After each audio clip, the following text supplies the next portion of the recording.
What I'm about to tell you is truly spine-chilling. While researching this incident, I was genuinely shaken, and once you watch the full video, you might not even be able to finish it. But if you do, you'll stand firm in your beliefs by the end.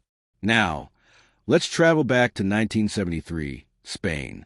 In Valencia, a girl named Stephanie was born and raised in the southern Madrid area. No one could have predicted that this girl would become the center of an unbelievable police case, one that the authorities struggled to believe. Stephanie lived a happy, trouble-free life in her family home until she turned 18 and started college.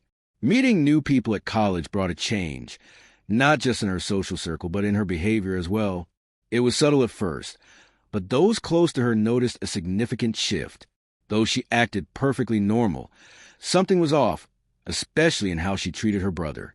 Soon, strange sounds like a snake hissing and slithering echoed around, terrifying those who heard them. The worst part was when Stephanie's behavior mimicked a snake's attack. Her family initially brushed it off as a joke or prank, but the reality was far more disturbing when they heard her scream at night from her room, which had wooden walls typical of that time. Stephanie's family consisted of her parents, a sister, a brother, and herself, all living under one roof. Four of them grew increasingly worried about Stephanie's strange and tense behavior. Confused and anxious, her family asked Stephanie what was wrong. She admitted she sometimes saw a figure at night, but didn't explain much. One night when she witnessed this entity, she became so frightened that she screamed and tried to stop herself, acting as though she was transforming into a snake. The situation was terrifying for everyone, but Stephanie's condition continued to worsen. Her physical health deteriorated rapidly. Her hair began falling out, and she started losing weight. Witnessing her weaken so much, her family urged her to see a doctor. Stephanie insisted she was fine and claimed her symptoms were because she was engrossed in reading books. Her family didn't believe her, as they could see her weakening. This ordeal began in August 1991, 6 months before the family finally took her to a government hospital. After thorough medical examinations, doctors found nothing physically wrong with Stephanie. Not a single disease was detected. She wasn't even suffering from a light cough. Psychiatrists also examined her but found her mentally stable and showed no signs of illness. Despite this, Stephanie stayed in the hospital for 3 weeks, initially as an inpatient, then with doctors visiting daily but never staying overnight. After about 20 to 22 days, Stephanie tragically passed away in that same hospital. Doctors assured her grieving parents there was no medical cause for concern. Stephanie was perfectly healthy from a clinical perspective. Her death was attributed to a sudden heart attack, a baffling explanation for an 18-year-old girl. The family was left wondering how such a thing could happen. Despite their doubts, an autopsy confirmed no external causes for her passing.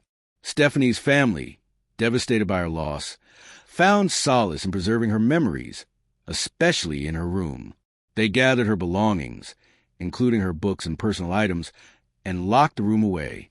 Though the room was cleaned several times, a strange disorder repeatedly returned. Pillows were scattered, pictures fell, and nail marks appeared on the wooden walls. This terrified the family and led them to question their neighbors, but no one admitted to playing a prank. When entering Stephanie's room, the atmosphere was notably cold, in contrast to the warm temperature outside. The chilling cold persisted regardless of any open windows, which puzzled everyone and added to their fear. Deciding they could no longer face this, they sealed the room with bolts and locks.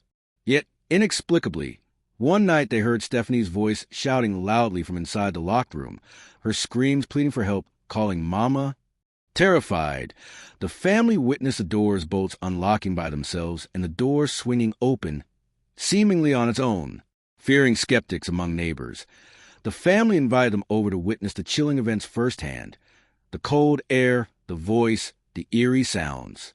The neighbors were stunned and became witnesses to these supernatural occurrences. Meanwhile, a surprising development occurred when 4 teachers from Stephanie's college came to speak with her family. They revealed they had been trying to tell the family about a troubling matter involving Stephanie's friend and the friend's boyfriend. The boyfriend died in a bike accident shortly after college began, plunging the friend into deep depression and constant grief. Stephanie and this friend were often seen together, trying to support each other. One day, two of the teachers observed the girls gather with a wooden board used for a game resembling a Ouija board. When Stephanie touched a glass on the board, it started to float mysteriously in the air, defying gravity. The teachers intervened, breaking the board, but the glass remained suspended for a moment longer before falling. This unnerving event pushed the teachers to question the supernatural happenings involving Stephanie.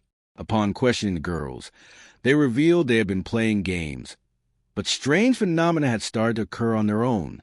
The teachers advised them to return to classes, but they also warned Stephanie's parents about the growing disturbances. From that day on, the family noticed Stephanie's fits of shouting at her brother and other strange behavior. They finally accepted that Stephanie's spirit seemed to linger in the house, communicating through chilling cold winds and unsettled noises. One night, the photo of Stephanie fell to the ground in her room. Her mother was about to pick it up, but the photo suddenly felt as hot as iron to the touch. Her father dared to lift the photo, only to witness Stephanie's face burning flamingly on the picture, even though there was no source of fire. In response, they sealed the room again with several locks and heavy furniture to prevent anyone from entering. Yet, on another night, the terrifying sounds began again. Despite the reinforced locks and furniture, the door mysteriously opened, and the strange events resumed. The family was so frightened that they planned to leave the house.